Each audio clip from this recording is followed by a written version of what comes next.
nos relations avec la famille en Afrique, quand on vit en Occident, peuvent parfois être des relations complexes. Si tu es africain, africaine, écoute cette vidéo parce que je vais aborder là un sujet qui est très sensible. C'est justement celle de la relation avec la famille. Il s'agit de deux communautés, la communauté africaine diasporique, la communauté africaine restée sur place au pays, et plus précisément de la relation de soutien qui peut exister entre ces deux communautés.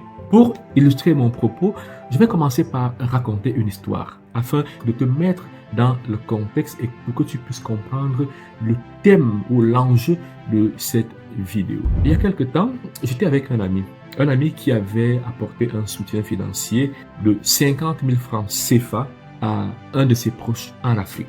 Et puis, 2, 3 jours, 4, 5, 6, 7 sont passés. Cet ami-là ne reçoit pas de signal, de signe venant de l'Afrique pour lui dire que on a reçu l'argent que tu as envoyé et puis tout, merci. Et puis il prend son téléphone alors qu'on est ensemble et il essaie de joindre la personne à qui il a apporté cette aide financière. Et puis il arrive à avoir la personne et il lui dit mais écoute, est-ce que tu as vu le transfert d'argent que je t'ai fait par rapport au problème que tu m'as posé? Et puis, de l'Afrique, son proche lui répond, ah oui, vraiment, merci, j'ai vu, et tout. Il dit, mais depuis que je t'ai envoyé cet argent, pourquoi tu n'as pas osé, ne serait-ce que faire signe pour dire, moi j'étais inquiet, je ne savais pas est-ce que tu avais reçu ou pas. Il dit, oui, effectivement, j'ai reçu, mais c'était arrivé trop tard, c'était arrivé en retard, j'avais un problème, voilà, je t'avais contacté 3 jours auparavant pour t'expliquer mon problème.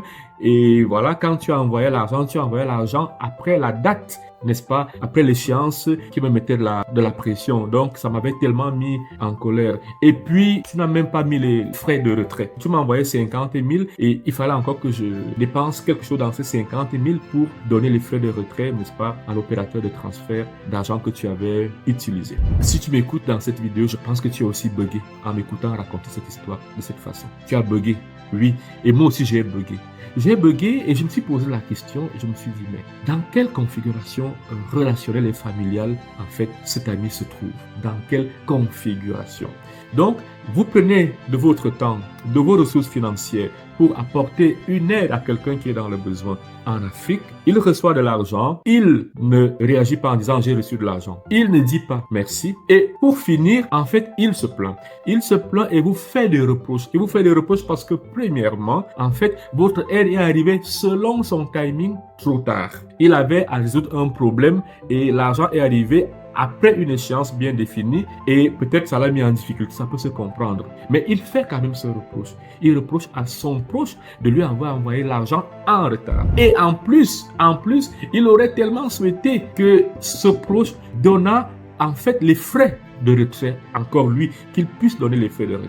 Or, ce qu'il faut savoir, c'est quand on fait un transfert d'argent à l'international, celui qui envoie l'argent en Afrique supporte déjà les frais d'envoi. Parfois, par gentillesse, il peut aussi supporter les frais de retrait, mais véritablement, ce n'est pas une obligation. Parce qu'il a déjà envoyé ne serait-ce que le capital. Est-ce que la personne qui reçoit le récipiendaire peut lui-même fournir un peu d'effort pour payer les frais de retrait qui généralement, même en général, sont modiques en fait. Ces frais-là sont modiques. Mais le récipiendaire a trouvé que non seulement il avait reçu l'argent trop tard, mais qu'on ne lui avait pas ajouté là-dedans les frais de retrait. Nous sommes ici en face de deux problèmes. D'abord, le problème de la reconnaissance, de la gratitude. Dans la vie, chères personnes, chers Africains, ayez le sens de la reconnaissance. Alors, on peut être en Occident, on peut être en Afrique, peu importe. Mais dans la vie, il faut avoir le sens de la reconnaissance. Quand on vous apporte une aide, soyez plein de gratitude, soyez reconnaissant vis-à-vis de celui qui vous a apporté une aide. Parce qu'il a pris dans ses économies, il a fait des efforts pour pouvoir vous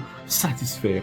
Ce n'est pas de cette façon qu'on réagit à quelqu'un qui vous apporte de l'aide. On n'a aucune leçon à donner à quelqu'un qui vous apporte de l'aide. On ne dit pas qu'il a tous les droits, on ne dit pas qu'il peut abuser du fait qu'il vous aide pour vous faire quoi que ce soit ou pour vous dire n'importe quoi. Non, c'est pas ce qu'on dit. Mais au minimum, ayez un esprit de reconnaissance. On t'envoie de l'argent, tu le reçois. Première chose, fais un accusé de réception. Deuxième chose, dis merci.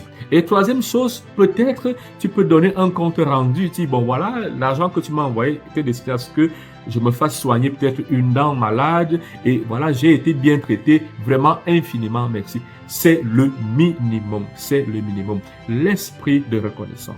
Je voudrais partir de ce cas pour poser un second problème, un autre problème qui concerne les communautés qui entretiennent des liens entre la diaspora et le pays d'origine. Et ce problème, il est tout à fait simple, c'est celui de la dette. Alors, je sais que le propos que je vais tenir, peut-être beaucoup de gens ne vont pas l'aimer. Je sais que peut-être certains ne seront pas d'accord avec moi, mais peu importe. À chacun son avis. Je respecte vos avis. Peut-être aussi que d'autres trouveront que ce que je dis est sensé. La dette, la dette. La configuration régulière ou générale des familles dans le lien diaspora-pays d'origine fonctionne presque toujours comme si ceux qui apportaient de l'aide aux autres étaient en situation de dette permanente envers leur famille. Moi, je voudrais dire et casser la baraque immédiatement en disant, attention, vous n'avez de dette éternelle envers personne. Il y a des dettes qui existent dans la vie, des dettes morales, oui, des dettes symboliques et que sais-je d'autres, oui, ça peut arriver, mais aucune dette n'est éternelle. C'est très important de le comprendre. Vous ne pouvez pas payer pendant toute votre vie une dette, sinon ça s'appelle de la condamnation. Quelqu'un qui paye une dette de façon éternelle est dans une situation non plus de dette, mais de condamnation. Et ça, c'est très important de mesurer le poids de ce propos. C'est très important. Vous qui êtes en Occident et que vous devez aider vos familles, aidez-les par générosité, par ceci, mais sachez que vous n'avez de dette éternelle envers personne, même envers vos parents, Oui, ils vous ont soutenu, ils vous ont aidé, ils ont certainement dépensé pour votre projet peut-être d'immigration. Oui. Mais ils l'ont fait sur la base du fait qu'ils sont vos parents. C'est un devoir en fait pour eux. C'est une responsabilité. C'est comme vous aujourd'hui, vous avez un enfant que vous allez soigner, scolariser. En fait, vous ne le faites pas parce que vous calculez que dans 40 ans, il va vous le rembourser et de façon indéfinie. Non. Vous n'avez de dette éternelle envers personne. J'insiste dessus.